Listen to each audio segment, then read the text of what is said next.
Top quality और consistent performance के लिए सिर्फ सिल्वर पंप्स। टॉप क्वालिटी और कंसिस्टेंट परफॉर्मेंस के लिए सिर्फ सिल्वर पंप्स, नाम याद रखना। कल्याण डोंबिवलीमध्ये सकाळपासूनच पावसाची रिपरिप सुरू आहे। अधूनमधून पावसाचा जोर वाढत असल्याने अनेक सखल भागाच्या रस्त्याच्या कोपऱ्याला पाणी साचण्यास सुरुवात झालेली आहे। विशेष म्हणजे मी सध्या उभा आहे डोंबिवली परिसरात आणि आपण पाहू शकतो की डोंबिवलीमधल्या या रस्त्यांवरती जो महानगरपालिकेचा चेंबर आहे त्या चेंबरमधूनच पाणी रस्त्यावरती येत आहे। एकीकडे पावसाचा जोर कमी झाला असला तरी नाले सफाईचा पोलखोल जो आहे ते या पावसाने केलेली आहे। आपण पाहू शकता की नाले सफाई झाल्याचा दावा जो आहे तो कल्याण डोंबिवली महानगरपालिकेकडून केला जात आहे। मात्र आपण पाहू शकतो या ठिकाणी नाल्यातलं पाणी, गटारीचं पाणी जे आहे ते मोठ्या प्रमाणात रस्त्यावरती साचलेलं दिसून येत आहेत। अनेक वाहनांना या पाण्यातून मार्ग काढून या ठिकाणी जावे लागत आहेत। एकंदरीत नाले सफाईसाठी करोडो रुपये खर्च करून नाले सफाई झाल्याचा दावा करत आहेत।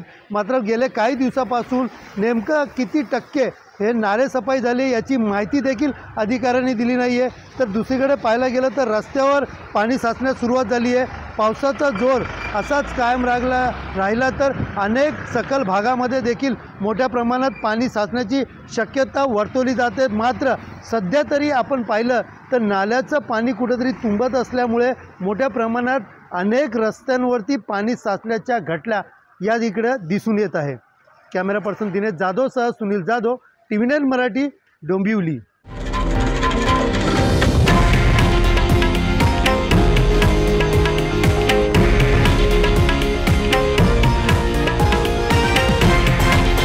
हे आहे देशातील नंबर 1 न्यूज नेटवर्क आणि आपण पाहत आहात TV9 मराठी, एकमेव।